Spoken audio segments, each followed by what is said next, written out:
Soy sauce go in. Kiko Man. Kiko Man. Yes. Soy sauce always pour on the side, let it float down. Don't pour directly on rice. Today, Uncle Roger's cooking with our favorite cowboy, and they're going to be cooking outside as well. If you are new to the channel, my name is James. I've been cooking for many years in the United States and over here in Europe, and I don't have egg fried rice yet as a video. I will make it if we reach our goal of 500,000 subs, or well, maybe even sooner. Before we get going, be sure to give this video a like and a share if you do happen to enjoy it, and let's get started. It has been 3 years since I did a video about cowboy fried rice. It's already been 3 years since Uncle Roger made that video. My goodness, time goes by fast. And I get this call and these people are telling me there's this Asian guy who's making fun of the way you cook there on the chuck wagon. And then she got me to trying some of this rice that goes with it. Whew, folks, I can found her up in there like a dead carp laying in the sunshine for a week. I mean, it was hurting. Uncle Roger didn't understand what he just said. Is English your second language also? To be fair though, even if English is your native language, depending on where you're raised and you're born, you may not understand what he was talking about. And we had to hunt for him, we did, but guess who is in camp today? Uncle Roger, oh my gosh! Yeah, Cowboy Kent. Where am I? In the middle of nowhere. I haven't seen an Asian person for 3 days now, 3 days. This is the first time that we've seen Uncle Roger in the country, and I bet 3 years ago he wasn't thinking about this. You put me in this tent over there, Yes, right camera, there. look. Yeah, Holiday Inn. No Wi-Fi. It was good though. Wi-Fi is basic human right. You're going to show me how you think we should do fried rice the right way. Asian uncle approved egg fried rice. Yeah, you can tell with the hay bales in the back that it's a working ranch. I wonder how big it is. I wonder how many acres he has. On Bertha. Oh, this Bertha. Yeah, this is Bertha. Don't What? touch. Hot. Why you name her Bertha? Is that your she's- ex-wife name? No, because she's hot and heavy. Hot and heavy. Hot and Okay. heavy. You like women that are hot and heavy? Just hot, no heavy, please. Uncle Roger don't want to suffocate. I don't think he said that in the past. Before we get started, you know what this is, right? No, that looks like drawer. What is this? This is chuck box for chuck wagon. Ah. This is my kitchen. Oh, this drawer actually works. You know, you film at studio kitchen, all the drawer fake. Interesting. This actually reminds me of something that we used to have in the house, and we used to have what was called a hooser. It was a portable kitchen cabinet that you could move around. Ours, which was from the 1800s, had a porcelain top with a flour bin, a sugar bin as well. It had a bread basket or bread box, meat grinder on it, and you also had, with ours, you had like temperature guides and a little cheat sheet basically on how to cook your meat. It also had a scale with some weights so you could weigh your own products. They're pretty cool. Last time Uncle Roger reviewed your fried rice video, I complained that you don't use the right ingredient. So today I come all the way here, let's see what ingredient you got. I did travel to an Asian grocery store. What does that say? This is lapchong Chinese sausage. Fuyo, you can get Chinese sausage in Oklahoma. Yes. Fuyo, nice. Maybe Uncle Roger moved here. But I chili. Cowboy Kent, not bad, not bad. You must be so out of place in Chinese grocery store. I wonder how far he had to drive to get there. This is one criticism that I get living here is that, you know, when somebody asks me, well, how long does it normally take to get to like the grocery store? And I think, well, you have to get in your car and you have to drive, you know, to go down to the shop. And this is true unless you live in a city or like a very small town. You have to do it. Now over here where I am in Spain, it's not necessarily the same case unless you do live a little further out. The downside to living in a town and an apartment is that you can hear everything. This is the high cycle now. It's almost finished. Thinking about it, I really miss living in the country, even if I have to take the car. Couldn't find anything, and then when you look at this, you know, I can't read this. Uncle Roger can't read this also. Okay. This is Vietnamese. Not all Asian people the same, you know? Kiko Man. Last Yes. time Uncle Roger make fun of how you pronounce it. How you say it? How you say it? Kiko Man. Kiko Man. Yeah. Make it sound like superhero. Kiko Man. He fight against food with no flavor. Kiko Man. Kiko, man.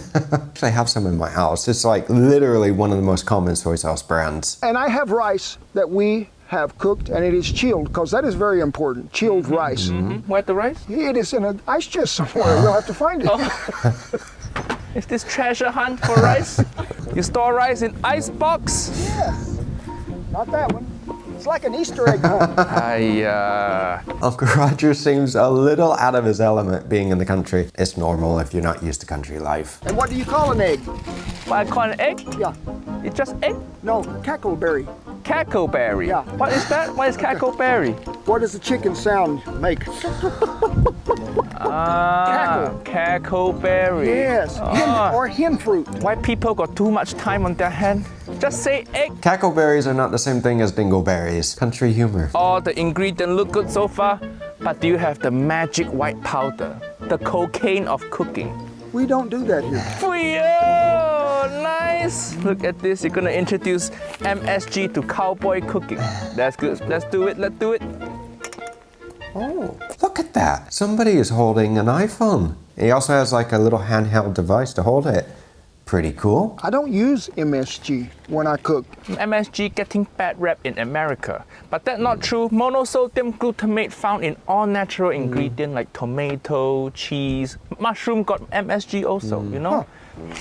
Funny thing about mushrooms, I actually heard Neil deGrasse Tyson, who is a scientist, explain that mushrooms and us are closer related than mushrooms and us are to plants. They can have a very meaty flavor, can't they?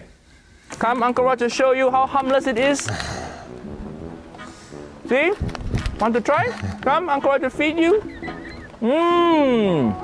Harmless. What does it taste like? Sort of tastes like that's them little sacks that they put in pill bottles to keep the moisture out. What? It tastes like the little silicone bags, well, I think is silicone in some of them. When I was bagpiping all the time, I'm a piper as well, I used to use silicone in my canister system. Since the pipes are a wind instrument, you develop a lot of water and moisture, so you want to keep them dry.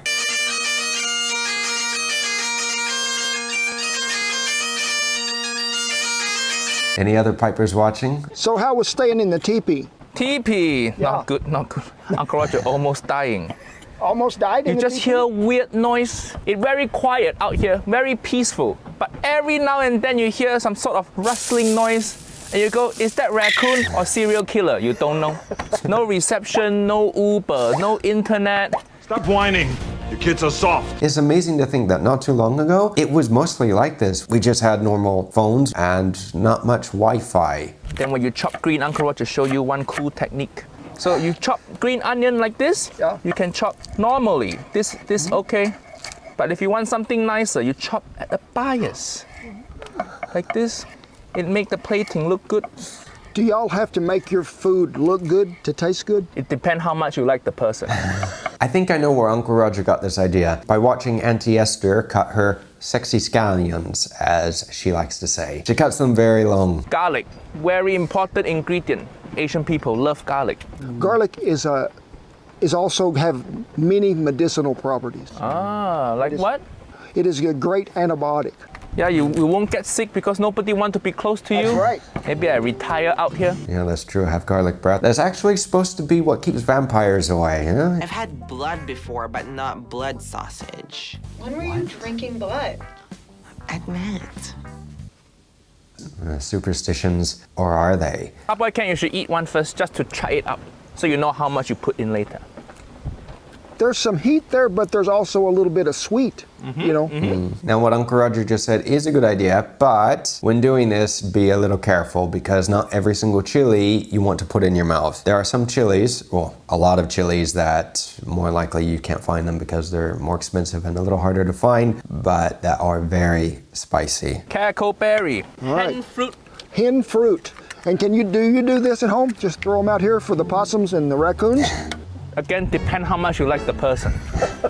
If cooking at my ex-wife's house, I throw everything on the floor. And then 2 egg yolks, Yeah. right? Uncle Roger loves this kitchen. Uncle Roger loves cooking in wagon because there's no food hygiene inspector. That's right. Just do whatever you want.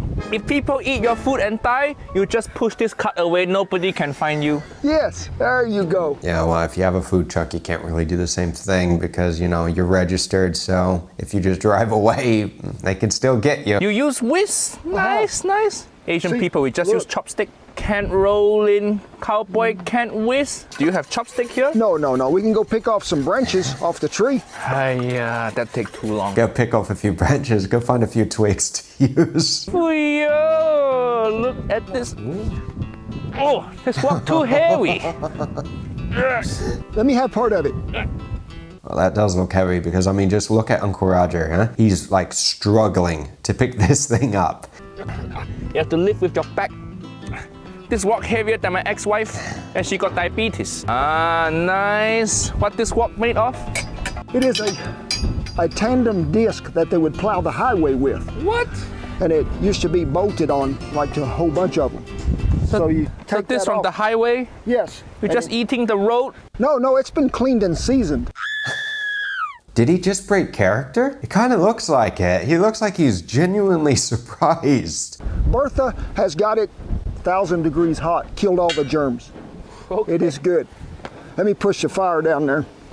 If Uncle Roger gets food poisoning, it's from Cowboy Kent cooking. Yeah, he's not too sure about it. Then again, there is a little bit of toilet paper in the wooden spokes behind him. At least he has that. You need a little pork fat in there first, Start with pork fat, correct? right?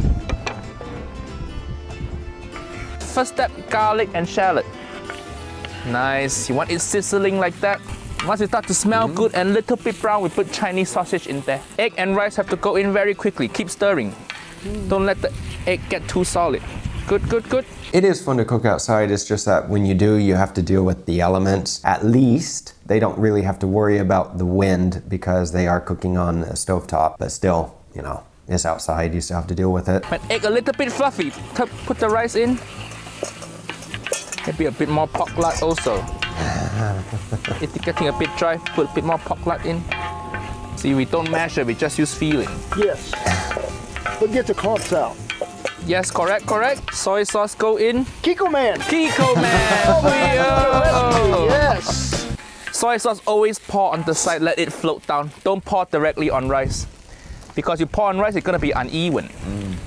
Let it sink to the bottom. Yep, or you flip it like this. That's a great tip. Yeah? Is Kiko Man to the rescue? It is a good little tip to add it along the sides, but then again, if you don't have a commercial setup or anything like Chef Wonggong, I mean, the amount of power that's coming out of that setup is very hard to replicate, like very. Even though with a wood stove like this, you can still try to achieve it, but it's not gonna be quite the same.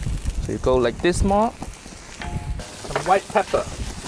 And then MSG for you. Just sprinkle a little bit. We can't forget the MSG, can we? MSG is the king of flavor. If you sad in life, use MSG. If you happy in life, use MSG. Ooh, chili go in. You ready to walk toss together? Oh, 1, 2, 3. Let me loosen it up. Ready? 1, 2, 3. For you. Again? One more time for the camera. 1, 2, 3. For you. You see, I think Ramsey could have done that by himself. He's done it before. I'm joking. This thing's too heavy. You're likely to end up with a bad back if you try it by yourself. Sesame oil, we forgot to mention earlier. Put it in. This sesame oil got very good flavor. Bit more soy sauce. This reminds me of Vincenzo's egg fried rice video. And I say that because he put a lot, but I mean a lot, of soy sauce and sesame oil. It had to be super salty. Spring onion go in. Oh my God, that's what I was waiting on was the green onion. In Chinese cooking, the wok is quite small, so the fire can come into the wok and char the rice a bit. Do you have flamethrower? Do I have one? Yeah? Oh, yeah. Yeah, I'd expect Kent to have one on his ranch. Yes, extra, we have to char it. Oh, nice! Fuyo, look at this.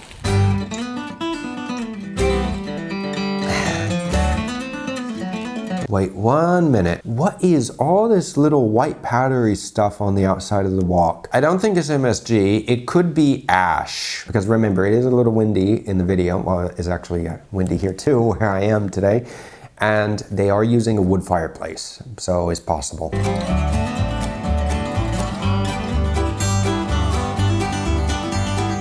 Yeah, cheers, cheers. Cheers, my friend. I've seen a lot of people saying this recently. I mean, you can say cheers if you want, but in English, we do actually tend to use bon appetit. We use the French word for it. The Spanish word for it, or at least here in Spain, is aproveche, which also means bon appetit, or enjoy your meal. Ooh! Very good. Crispy also. Yeah, when you toast the rice, Yeah? you get that crispness. That way, if you have small wok, you don't need to flamethrower. The fire can come in. Cooking outside is a little different than cooking inside. They're cooking in a big shallow wok on a wood-burning stove on a windy day. So, you know, when I taste food and if it's really good, you've watched our videos, you know, we have to do a little dance. Let's do it. You ready to go? I mean, let's go. Oh, yeah. Woo. So you hold that. Yes.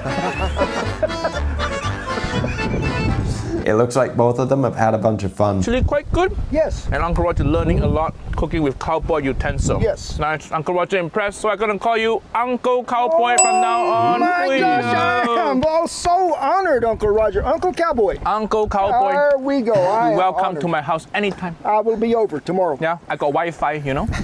That's so nice. Cowboy Kent got his uncle title, as he should. My friend, thank you so much, Uncle Roger, for coming in here and showing me how to cook Asian fried rice, authentic style. You know, it is such a pleasure. Y'all be sure and go out there and check Uncle Roger's channel out, because I'm gonna teach him how to be a cowboy for a day, cook cowboy food, sleep like a cowboy in a teepee. I mean, we're gonna do some really good stuff, Uncle Roger. Oh no. Yes. What a wonderfully wholesome little video. Uncle Roger, now Uncle Kent, did a very good job, especially for cooking outside in windy conditions on a wood-burning stove. I'll leave links down below for you guys to check out both Uncle Roger's video and Kent's channel. And if you do go over to Kent's channel, well, and Uncle Roger's as well, say hi from me as well. And I would love to do a collab with both of them. I really would. In any case, guys, I hope you did enjoy this video. Don't forget to share, like, and subscribe as always. And well, until next time, I'll see you again very soon. Until then, take care.